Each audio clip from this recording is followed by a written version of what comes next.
నేను ఒకటి చెప్తా ఉన్నా, మీ ఇష్టానుసారంగా మీ ఇష్టం వచ్చినట్టుగా ఇదే మాదిరిగా మీ వ్యవహార శైలి ఉంటే ఎల్లకాలం ఇదే ప్రభుత్వం ఉండదు. నేను మళ్ళీ చెప్తా ఉన్నాను, ప్రతి పోలీస్ ఆఫీసర్కి కూడా చెప్తా ఉన్నా, న్యాయాన్ని గౌరవించండి, ధర్మాన్ని కాపాడండి. అంతేగాని ఈ మాదిరిగా వన్ సైడెడ్గా ఇల్లీగల్గా తప్పు చేస్తున్నారని తెలిసి కూడా తప్పు చేసే కార్యక్రమం మీరు చేస్తే మాత్రం మేము చూస్తూ ఊరుకోము అని మాత్రం ఖచ్చితంగా చెప్తా ఉన్నాం. ప్రతి పోలీస్ ఆఫీసర్ మీద కూడా ప్రైవేట్ కంప్లైంట్స్ ఫైల్ చేస్తాం. ప్రతి పోలీస్ ఆఫీసర్ మీద ఎవరైతే తప్పులు చేస్తూ ఉన్నారో private complaints will be launched. ప్రతి బాధితుడు ప్రైవేట్ కంప్లైంట్ ఫైల్ చేస్తారు. వాళ్ళ తరపున అవసరమైతే లీగల్ ఎయిడ్ అఫీషియల్గా వైఎస్ఆర్సీపీ దగ్గరుండి ఇచ్చి కూడా సపోర్ట్ చేస్తుంది. అదొకటే కాదు, ఎల్లకాలం వీళ్ళ ప్రభుత్వం ఉండదు. గిమిలి అని అంటున్నారు, అధికారం కూడా తొందరగా కూడా పోవచ్చు, లేకపోయినా ఉండేది ఇక 4 ఏళ్ళే. దాని తర్వాత మళ్ళీ మా ప్రభుత్వం వస్తుంది. మీరు చేసిన ఇల్లీగల్ యాక్టివిటీస్ని దగ్గరుండి బయటికి తీస్తాం. ఏదో రిటైర్డ్ అయిపోయి వెళ్ళిపోతారు అనుకుంటున్నారేమో, రిటైర్డ్ అయిపోయినా పిలిపిస్తాం. లేకపోతే తిరుపతిలో ఆయన సుబ్బరాయుడు ఉన్నాడు, చంద్రబాబు నాయుడు తెలంగాణ నుంచి తెచ్చుకున్నాడు డెప్యుటేషన్ మీద.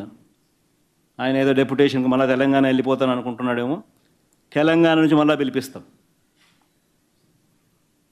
7 సముద్రాల అవతలున్నా కూడా పిలిపిస్తాం. ప్రతి పోలీస్ ఆఫీసర్కి చెప్తా ఉన్నాం, చూస్తూ ఊరుకోం. చట్టం దగ్గర దోషులుగా నిలబెడతాం. చేసినటివన్నీ బయటకు తీస్తాం. ఈ మాదిరిగా ఇల్లీగల్ డిటెన్షన్స్, కోర్ట్ ఆర్డర్లను అధిగమించి ఇల్లీగల్గా మీరు చేసే ఈ కార్యక్రమాలు ఏవి కూడా చూస్తూ ఊరుకోం. వాళ్ళొక్కరే కాదు రెడ్ బుక్ పెట్టుకునేది. రెడ్ బుక్ పెట్టుకోవడం పెద్ద పనే కాదు. ఈరోజు నష్టపోయిన బాధిత కుటుంబాలు ఎవరెవరైతే ఉండారో ఆ ప్రతి కుటుంబం రెడ్ బుక్ పెట్టుకుంటుంది. వాళ్ళకు జరిగిన ఘటన మీద, వారికి జరిగిన నష్టం మీద. వాళ్ళందరూ నా దగ్గరకు వచ్చి వాళ్ళ గ్రీవెన్స్ చెప్తారు. అప్పుడు నేను చూస్తూ ఊరుకోను. ఈ మాట నేను ప్రతి పోలీస్ సోదరుడికి చెప్తా ఉన్నా. సోషల్ మీడియా సైకోలు తయారు చేశారు. డబ్బులు డిజిటల్ కార్పొరేషన్లో పే చేస్తారు, ఆర్మీని తయారు చేస్తారు. ఆ ఆర్మీని తయారు చేస్తే కడాన్ నా మీద, నీ మీద, అందరి మీద పెట్టారు. కానీ కడాన కన్న తల్లి పైన కూడా పోస్టర్స్ పెట్టే పరిస్థితికి వచ్చారు. అధ్యక్ష, పోస్ట్ చేసే పరిస్థితికి వచ్చారు. ఆయన శీలాన్ని కూడా శంకించే విధంగా ఏమనాలండి, మనుషుల జంతువులని అడుగుతున్నారు. మళ్ళా సిగ్గు లేకుండా మాట్లాడుతున్నారు. ఈరోజు ఎక్కడికక్కడ మాట్లాడుతున్నారు. అంటే తల్లిని కూడా క్యారెక్టర్ అసాసినేషన్ చేస్తే వాళ్ళని మీరు, నేను ఒక లెక్క, ఈ రాష్ట్ర ప్రజానికి ఒక లెక్క అని అడుగుతున్నా. నేను బాగా ఆవేదనతో అడుగుతున్నాను. నేను అందుకే ఒకే మాట చెప్పాను, ఎన్డీఏలో ఏ లీడర్ కూడా ఇలాంటి అసభ్యకరమైన పోస్టులు పెట్టాం. ఒకవేళ పెడితే వాళ్ళు ఏ విధంగా పనిష్ చేస్తున్నామో మన వాళ్ళు కూడా అదే మరి చేస్తా. ఈ రాష్ట్రంలో ప్రతి ఒక్క ఆడబిడ్డకు రక్షణ ఇచ్చే బాధ్యత. మీరు వస్తారా? అధికారం మా దగ్గర ఉంది, ఏం పని కావాలో చేసి పెడతాము. విడుదల రజనీ మీద మేము ఒక నెరేషన్ ఇస్తాము. ఆ నెరేటివ్ని తీసుకొని పలానా ఆఫీస్కి వెళ్ళి కంప్లైంట్ చెప్పండి, బయటికి రాగానే మీడియాతో మాట్లాడండి, సోషల్ మీడియాలో పెట్టండి అనేది ఒక ఎజెండా పెట్టుకున్నారు. ఒక మోడస్ ఆపరెండా రన్ చేస్తున్నారు. దాంట్లో భాగంగానే ఒక బిజినెస్ మ్యాన్, ఒక వ్యక్తి వెళ్ళి, ఇక్కడ ఒక డైరెక్టర్ ఉన్నాడు. ఆ డైరెక్టర్ ఎవరో కాదు, నర్సరావుపేట ఎంపీ శ్రీ లావ్ శ్రీకృష్ణదేవరాయ గారు. Is the director. ఈ డైరెక్టర్ దగ్గరికి ఈ బిజినెస్ మ్యాన్ వెళ్తాడు. ఈ బిజినెస్ మ్యాన్ ఫ్రెండ్ అంటారు, ఈ బిజినెస్ మ్యాన్ బంధువు అంట. అదే పార్టీకి సంబంధించి, అదే వాళ్ళ వర్గానికి సంబంధించినటువంటి వ్యక్తి ఈ బిజినెస్ మ్యాన్. ఈ బిజినెస్ మ్యాన్ వెళ్ళి అతనికి ఏవో బిల్లులు కావాలి, అతనికి ఉన్నటువంటి పెనాల్టీస్ వేవ్ ఆఫ్ చేయాలి, అతను యథేచ్ఛగా వ్యాపారం చేసుకోవడానికి అతని సపోర్ట్ కావాలని అతన్ని అడిగితే అతడు ఇతనికి డైరెక్టర్ గారు అన్నాను కదా కృష్ణదేవరాయ గారు ఇతనికి ఇల్లీగల్గా ఎట్లా అంటే అట్లా వ్యాపారం చేసుకోవడానికి, ఇల్లీగల్ వ్యాపారం ఇష్టం వచ్చినట్టుగా చేసుకోవడానికి, ఎదురే లేకుండా వ్యాపారం చేసుకోవడానికి సహకరిస్తానని హామీ ఇస్తూ కృష్ణదేవరాయ గారు ఈ బిజినెస్ మ్యాన్ని ఒక కోరిక కోరుతారు.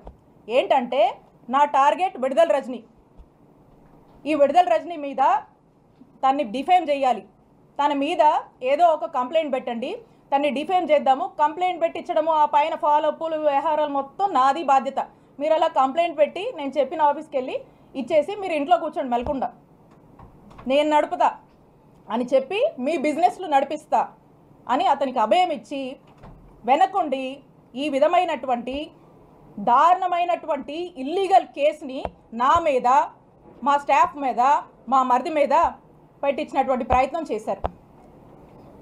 అసలు ఎందుకు ఇది చేయాల్సి వచ్చింది, కృష్ణదేవరాయ గారికి కూడా ఎందుకు ఇలా చేయాల్సి వస్తుందంటే, కృష్ణదేవరాయ గారికి విడుదల రజని అంటే కోపం కొంచెం ఎక్కువేనండి, ఎక్కువ కోపమే.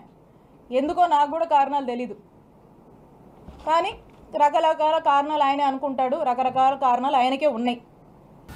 కాల్ డేటా, టెలిఫోన్ డేటా కాదు, కాల్ డేటా గురించి మాట్లాడాలని చెప్పడం జరిగింది.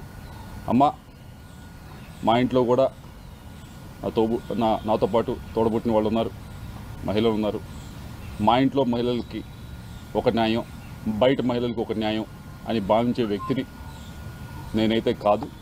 అది తమరు గుర్తుపెట్టుకోవాలని చెప్పి తెలియజేస్తూ ఉన్నాను.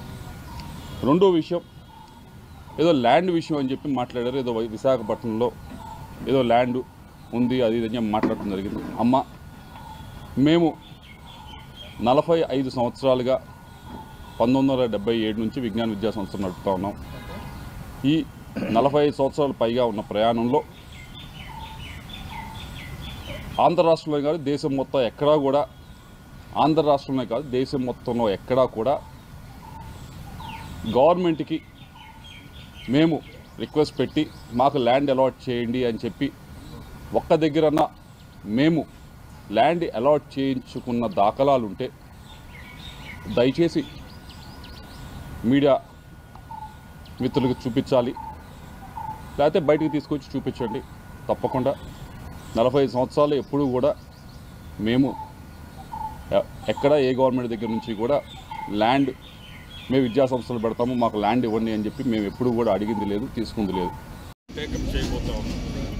అది పనిచేసే ప్రభుత్వం యొక్క గొప్పతనం అని నేను మీకు తెలియజేస్తాను.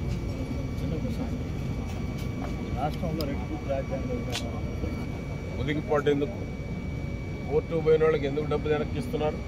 సిగ్గుండాలి కదా మాట్లాడటానికి, సిగ్గుండాలన్నా మాట్లాడటానికి. ఎన్ని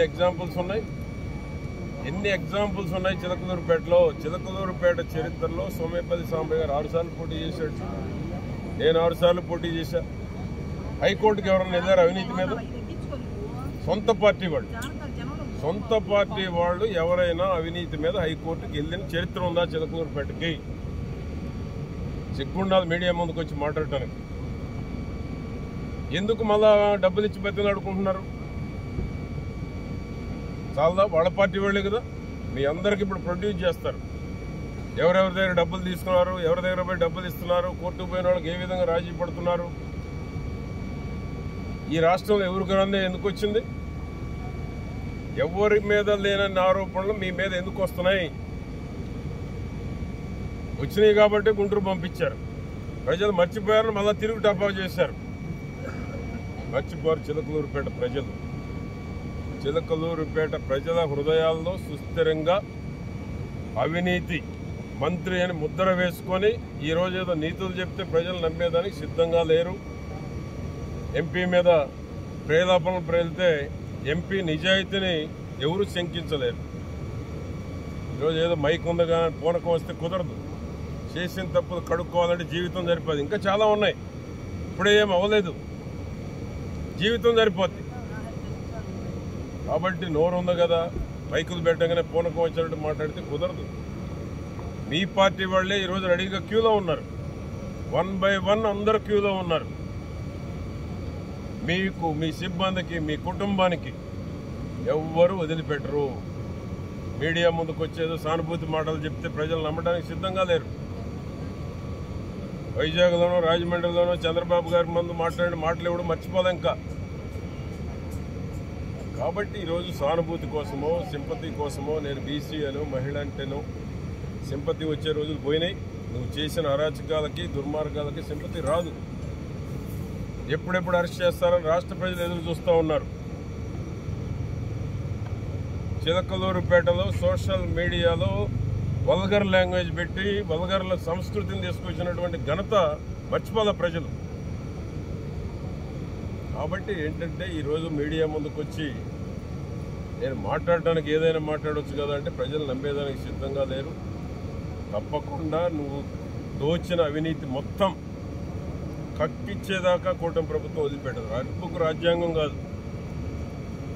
చంద్రబాబు గారు ఆనాడే చెప్పాడు పిల్లికోటి గురించి. పిల్లికోటి గురించి చంద్రబాబు గారు గవర్నమెంట్ వచ్చినాక చట్టపరంగా చర్యలు తీసుకుంటామని చెప్పారు. చెప్పారో చెప్పలేదా?